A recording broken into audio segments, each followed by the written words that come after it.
Hey, welcome back to my channel. Today I'm constructing a wig for my client. I'm going to do a start to finish wig tutorial, and the hair that I'm using is from ISEE hair. It is some Mongolian or either Brazilian kinky curly hair. I'll link it in the description box where she purchased the hair from and the exact details. So for this wig, I'm starting off with a closure, and I'm going to I pinned the cap around her hair. That is the make your own wig cap, the mesh version.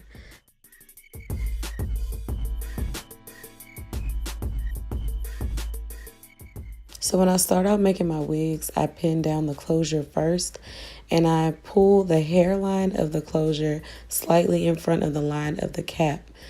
Just a little bit, not too much, don't get carried away. And then I pin it in place, and then I start to sew it down exactly where I want it to be, which is kind of in the middle. It's okay if it's a little off. I'll just shift the cap after I sew that part down.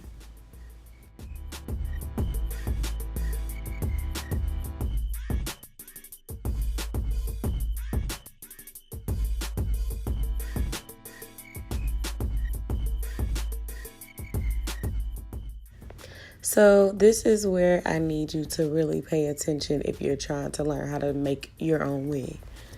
This is something I wish people would have shared with me when I first started making wigs. Only sew your closure through the elastic band. Only, please do not sew your wefts to the elastic band, or your wig will just turn out to be a super small mess. It'll be so small you won't be able to put it on your head or attach it to anyone's head.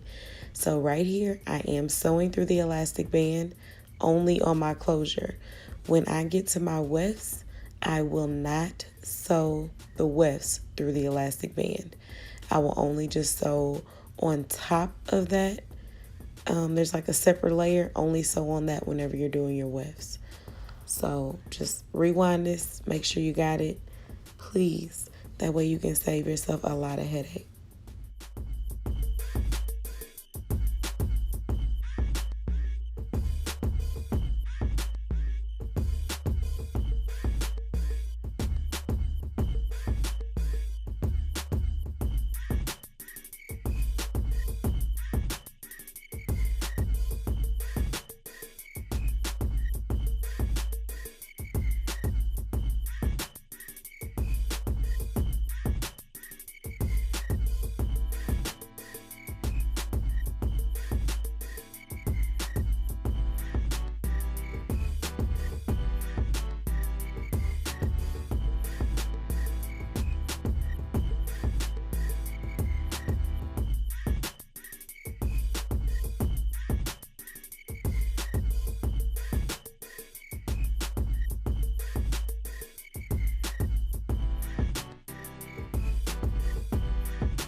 So right here is what I'm talking about. Right here, I am not sewing through the elastic band. I'm only sewing through that thin layer of mesh that is on top, and I'm going really slow because I want to make sure I don't sew through that band, because if not, then your band won't be able to stretch and it won't fit over your client or your head. So just, I know it takes a little extra time, but it'll save you time on the back end if you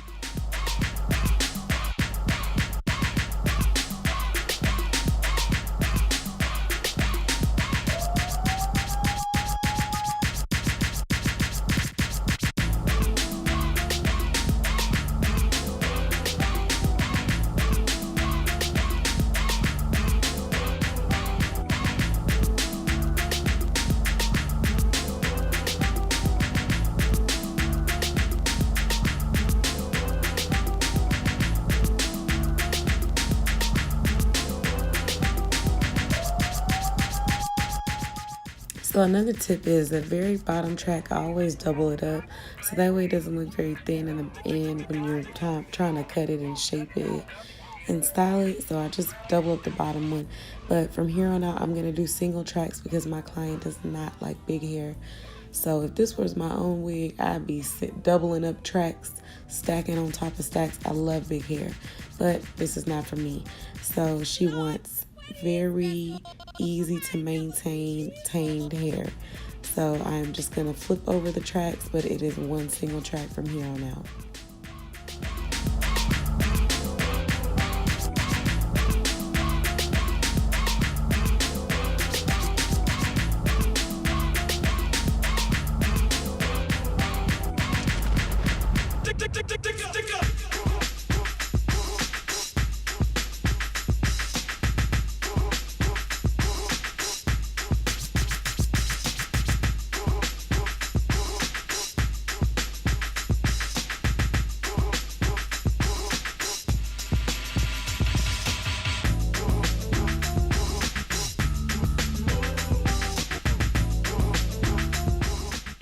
So when you're finishing up a needle and you're starting a new one, I just sew backwards like twice, tie the two needles into a knot 2 or 3 times, and then I cut the old needle off. So yeah.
Please don't be scared to cut the tracks. I know that's a no-no when you don't want shedding, but if you want your wig to lay nice and flat and seamless, then you need to cut the tracks as you get to the top. So when I get to the very top, I'm going to sew down the track first, and then I'm going to sew the track to the closure at the very end, and that's pretty much it. At the end, I'm going to cut underneath. I'll show you that. And hey, bleach your knots or whatever you plan on doing. My client does not want bleach knots. She likes to just use the makeup to preserve her closures. So that is it. Thank you for watching. I hope that I see you guys soon. Please make sure that you like, comment, and subscribe. And take care.